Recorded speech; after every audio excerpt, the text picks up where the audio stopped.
Thanks. Photographs for me, I usually forget to take photos of people or I lose them, so fill your boots, that's my family. That's probably the only people photos I've got. My wife Heike and son and daughter.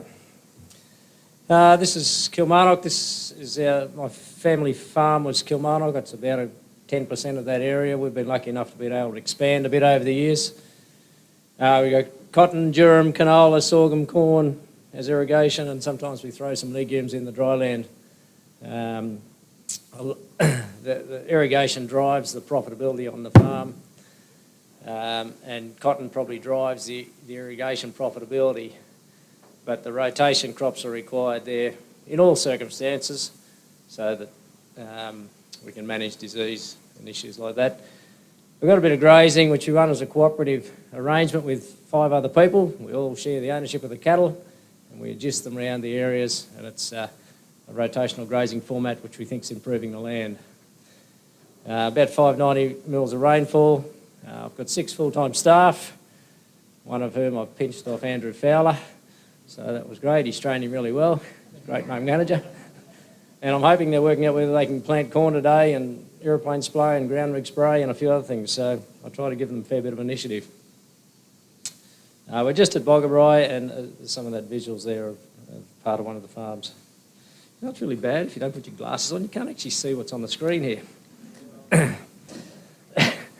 So I'll also give Rabobank's EDP course a bit of a plug. My wife and I did it together, and that got us to really focus on looking at how we strategically think about our business and where we're taking it.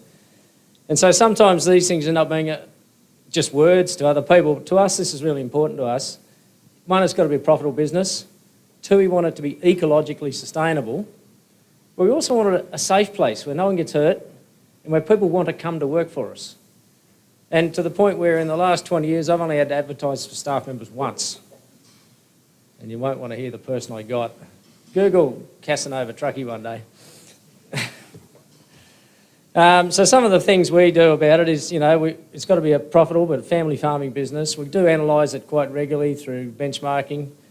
The reliance on chemical inputs is looked at pretty hard because we'd like to reduce that and look at enhancing ecological process. So that'll come up a bit later. We've been happy enough to promote our business to the broader community and our industry as example of good practice. I don't like you feel a bit uncomfortable at times. You're not putting tickets on yourself. You're trying to help the industry perspective by showing what we hope is a good example. We contribute to industry and community needs, and we certainly share and network with other farmers as much as possible.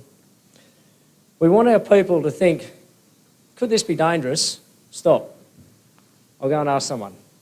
And we certainly encourage that. There's never any, well, why didn't you do it type thing. It's what's happening right now, let's work it out.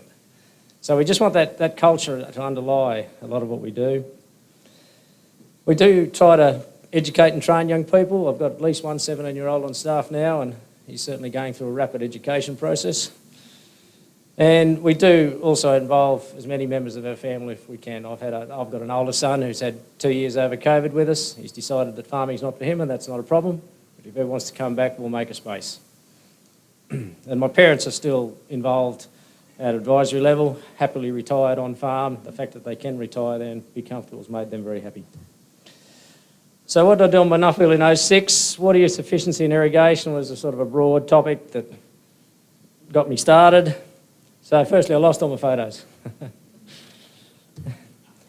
Secondly, I found that on the whole, Australia is doing as well as anyone in this water use efficiency space. And I visited the US, Morocco, Spain, Germany, England, China and New Zealand. I will highlight that in the intervening 17 years, I've probably done about another 4 Nuffield type trips myself, either with friends or with family. It really inspired me to get out around the world and go and ask questions of people. Water policy in the world, and if you go to America, it's a long way behind Australia. Despite all the wrangling in the Murray-Darling Basin, we're a long way ahead. I also, I didn't just study water policy. I managed to spend a fair bit of time looking at the new picking baling technology with the local Gundar Mayor. We spent a long time over there going over these pickers that were really just brand new to the industry. And I did a great deal of biofuel research in Germany, crop oils, to the point where we've got a couple of projects written up on our farm that we just haven't pushed the go button on them, on these sorts of things. There just doesn't seem to be enough government support in Australia to drive it like it does overseas. And the other advantage of going to Germany was I gained a wife. So for us, in the topics I was looking at, since then we've sort of moved or tried to continue doing a lot of what we're doing, but focus a lot on what is efficiency in the soils, the first part of it, zero silt, tram tracks. I'm sure everyone does all this. We've done a lot of trialling of cover crops. You'll understand trialling is a big part of our game. That green crop in rows is actually a seed legume called Desmanthus we grew last year, but grown into zero-till stubble. It yielded quite highly. It's very good. We use soil moisture probes to help us design when we irrigate. I'm sure if people have seen all this, I'm sorry if I'm repeating, if you know all this stuff, but as all the different colours are different levels in the soil, and as they drop down, it's measuring the fact that the soil moisture is dropping at those different levels. We can see how deep the roots are. We can also, when it jumps back up again, that's when we've irrigated, and we can sort of design when we're going to do it, and it helps us with our efficiencies.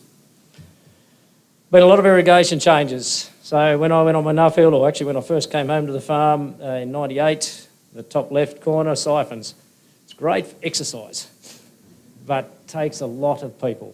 If we're irrigating 1,000 hectares a year, there's a lot of work in that. So we firstly invested in overhead sprinklers. They gained us about an 8% saving in summer crop in water and about a 30% saving in winter crops. But again, the summer crops are our bread and butter. The one problem we got is they're hand to mouth, they break down, and at the moment, as you all understand about the labour stuff, we just can't get people to fix them. So they're more of a risk to us in some ways, that we'll get a crop 3/4 there, have one of these break down, get no one there. So top right is probably where we're moving as a general sense. So we're replacing the siphons with this, what we call large pipe through the bank. It has a channel in the foreground of that photo and then goes through that square box, comes out in a ditch in front of the field, rises up to a pad in the field, which is cross-level dead flat. So all the water runs down each siphon exactly the same depth. And then we've only got to do the first 50 metres, and then the rest of the field, it just runs because it's the depth in each siphon, in each furrow is set by the fact that they're all level.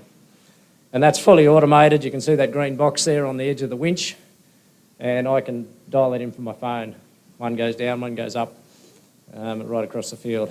So that's been a great outcome for us, and I think it'll remain our near future in changing siphons. Also, in some circumstances, we're trialling some N-drip, which is an Israeli company with low pressure drip, which you can see there. Yielded a pretty credible 14.3 bales a hectare this last year, so I think it works. It's probably direct comparison with siphons, probably saved about 25% water. Just hasn't paid for itself yet, and that's what I keep telling them. You've got to work out a way to make it yield more because the savings aren't paying for it. But we'll continue to trial that, and we think it'll be something which we'll find it'll work in some parts of the farm. We do look at a lot of stuff. I'll show you a lot of technology, but I don't actually like technology because I reckon it breaks down. So we're really carefully, we sort of edge into things and edge back and edge in. So this was a lot of work we did with EM38 surveys to look at soil type. And so the left-hand side there, the dark blue is a really hard setting, probably sodic underlayer type of soil at one end of a lateral field. And the red is actually is a heavy clay soil. And so if you just focus on the right-hand side of the second one, you can see the yield, that's the yield monitor data for cotton in that year, was fairly even on the outside. And so we'd put different watering regimes in with the overhead sprinkler and to get two massively different soil types to yield the same. Now, on the left-hand side of that, that's a disease problem that's inherent in about a whole lot of history and that bit in the inside of the field when we redeveloped it to laterals, but I think we've since controlled that. So yeah, it's trying to use all the tools, but not get hung up on them to be the only thing we've got. If you're looking at water efficiency, you need to get away from just thinking about the soil that you're growing the crop in. With irrigation, we've got water flowing places, so that's a dam in the yellow circle. The star is the pump site. So there's a couple of things we did. We split that dam in half, so if we only got a little bit of water, we put it in, keep it deep and cool, less evaporation than if we spread it out right across the dam.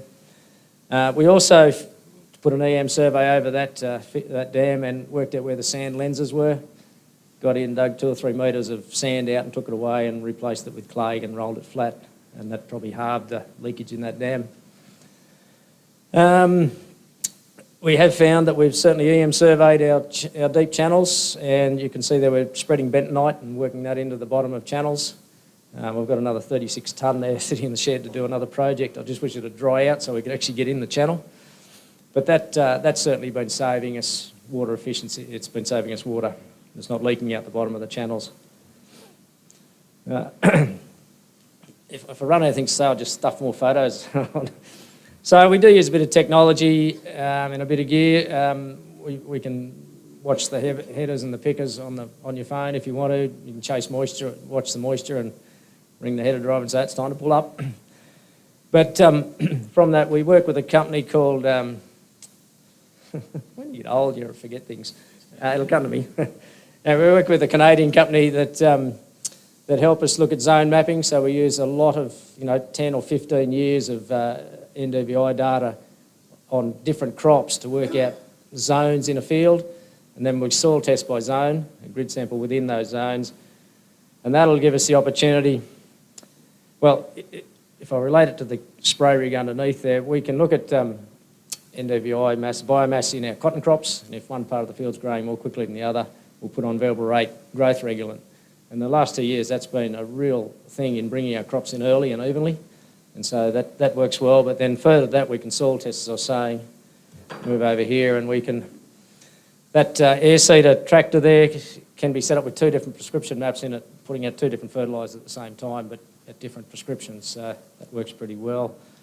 The anhydrous ammonia cat tractor there, we've got a trial there with, you can see all the different colours, so that's just segments in the field where the machine's changing up and down, putting different rates on, and we're also applying Aquila, which is a treatment to stop the gas becoming, escaping into the environment as quickly, or we're trialling it to try and prove that. So that'll be a great outcome. A little truck there, you deliver cotton to the gin, you've got to wait for someone to unload you as a rule. So we developed this up with a bed of rollers there and managed to make it legal. The only other one we'd ever seen was just didn't fit road rules, but we managed to make one legal, so we can pop in and out of the gin quite quickly and deliver 7 loads a day when the other trucks are doing 4. So that's been it was a bit of fun to design it, and it's been running for 10, 11 years. We only tipped it over once. We do a lot of trial work, and these are full-scale replicated trials, like in the upper picture there, which is that photograph of that multi-species cover crop trialling we were doing. And we're trying to prove that if we kept all the roots in the soil, how would that benefit the following crop? And in actual fact, so it was about a 2.5 year trial. Where we kept a constant cover crop in there, so we sprayed out a winter and put a summer. We actually got a high yield in the cotton, but the extra return actually didn't pay for all the work to put it in and keep it watered, so maybe it's something we should have another look at, and it might work better in a wet year. But yeah, so we do all this trialling every year of that sort of scale, where we take them through to harvest, we pick by GPS, weigh out the product, whether that be wheat or cotton or whatever it is.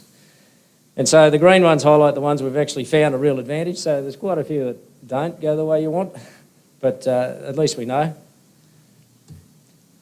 So now this is the other side of what we do a bit of. We're quite focused on the environment. It's been a big thing for us.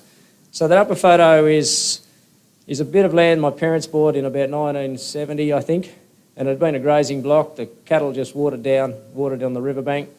The banks were quite eroded like that, and when you had a high flow come through, that would really scour, and the river would be quite turgid, as you can see there. So my mother started replanting all these, fencing them off first from any grazing, and certainly pulling the farming back from any riverbanks, putting off-stream watering points, planting native trees and shrubs, removing the non-natives, and that's the same bank. Well, it was a number of years later, and those trees are, doubled again in size since then. And so that's just one example of our original farm that we've got just about virtually all the farm done like that. So the next step is in the 90s, the cotton industry wasn't viewed very favourably chemical-wise. You know, we were flying yellow birds of death around and spraying a lot of chemistry out.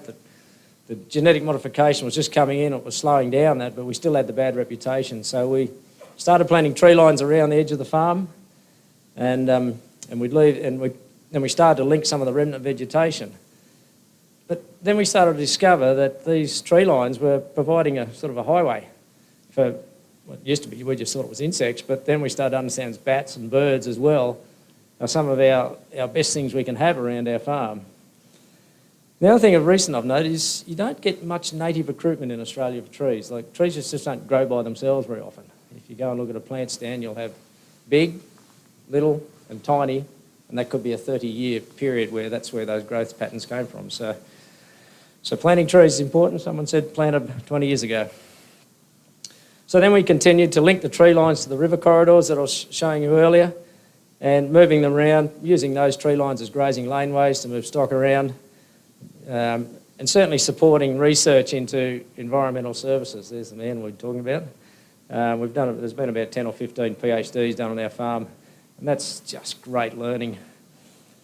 So for us, that's led to a real reduction in insecticides, and that's because the beneficials have been helping us. So in the last 18 years, there's only 4 years where we've sprayed any crops for insecticides. It is actually weighted towards the end, because one of the things I found was we'd got to a yield limit we felt in our cotton. We just were struggling to go any higher if we didn't spray at all. So we've got some other techniques, but it doesn't stop us, if we have to, putting on a very soft targeted spray if we need to. So beneficial insects are beneficial. You know, there's a top right's a predatory shield beetle eating a Heliothus. A lot of the time we'll have our cotton pickers draped in cobwebs like this, and that for me is a great thing. We're trying to encourage someone to go in and clean the heads, as we say. They don't like, ooh, spiders.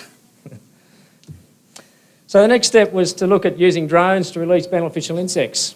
And so I just happened to be on one of my quasi-Nuffield in 2019 over in California, and Googled up this company called Parabug, this young fella who'd designed this system where they have that clear tube you can see. There's actually one behind the other there. And that's on a rotating mechanism, and it's got a series of holes drilled in it. And so as it flies above the crop, the tube rotates, and the insects and the carrying material just falls out. And so they release whatever insect you like. So in the first year, we were really trying to control an insect called silverleaf whitefly. It leaves the honeydew on the cotton, it makes it really bad for spinning, and you don't want your country to get a reputation for having sticky cotton. And so the vertical axis is how many bad insects or silverleaf whitefly there is, and the horizontal is from Christmas time through to picking, I guess, which is about halfway through the cotton crop. And I just happen to have researchers, because the testing of this support tool means you've got to count 200 leaves, or the insects on 200 leaves. So just happen to be having another research project there. So the one to focus on is the red dots. That's the healthy nymphs of the silverleaf whitefly. And so we're released at the start of the graph, these insects. And so initially there was quite a build-up of the red dots. We're up near the, let's be careful, we're going to have to spray insecticides here. And then as the populations of the little parasitic wasps build up, you can see the red ones dropped away, and they actually dropped away right to zero in that year. So we now release in corn. We've actually released parasitic wasps for aphids in canola this year, to the point where we won't need to spray our canola this year for aphids. There's so much parasitism out there that it's just been a really great outcome. And that's for the same cost as one insecticide. So I'm really excited by this as a technology going forward. Listen, we run a few field days. I'm really lucky. I get to mentor people. Billy Brown, he keeps getting brought up as mentioned. Yeah, well, he's one. There's been a number of others, and that's been a real experience, and I do it in the cotton industry as well. So I enjoy that. Most of the time they then get the jobs that I want, but that's all right. I do a bit with local and industry things. I spent 9 years on the Cotton Australia Board, a couple of years as chair. I've had a bit of time with the Namoy Water Board. I'm on the New South Wales Irrigators Council, and I've been on the board for the last 2 years there. I do a bit of work around Boggabri in the local church. I spent 20 years with the Cotton Growers Association at Gunnedah. And I'm now lucky enough to be on the Nuffield New South Wales Committee, really happy to be there, and there's a bunch of great people involved in that, and I really enjoy that. On that line item that we're happy to try and expose our farm to be a good part of whichever industry we're part of, we're doing a bit of work with end users, and the two that I've done work with historically is MJ Bale and Country Road. And I've just got a video here which will probably summarise it a bit from Country Roads.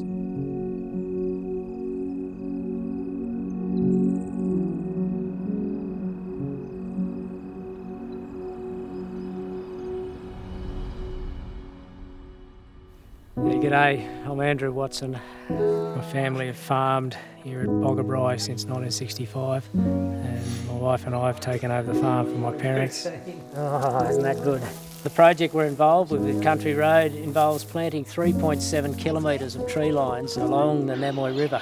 This is on a property we've recently purchased. The banks were denuded and high river flow was actually causing turbidity in the river. So by doing this, we're going to increase the ecology along the riverbank by planting trees and grasses and trying to get it to be a much more stable environment. If we get some good season, they could be this high within a year. In the 70s, we had lots of floods and the riverbank was washing away badly. So I decided to plant corridors of trees along the riverbank to try and stop that erosion. Once the trees started growing, we found that the biodiversity of the whole farm became much more intense, and it's given us great ecosystem services with the cotton growing. Cotton, along with all the other crops we grow, do have pests that predate and cause trouble with those crops. And so previously there'd been a lot of control work using chemicals. And one thing for me is I don't want to use chemicals unless I have to. Oh, you blokes had enough? And the idea of being able to have beneficial insects actually kill the pests in our crops rather than have to use chemicals is one that is just majorly appealing. I think we're starting to really prove that there's an economic outcome as well as a massive ecological outcome. And we're really grateful that there are organisations like Country Road and Landcare who are willing to help fund these works, which actually are improving the ecology on all our land. Thank you very much. I've probably thought at the last minute I probably should say that some of the friendships I've made through Nuffield has just been enduring. So that meant that amount of time that I still talk to, regularly to guys we met overseas and locally. So I'm glad one of my cohorts here, two, where's Nicola? Two of our cohort are there. Thank you very much.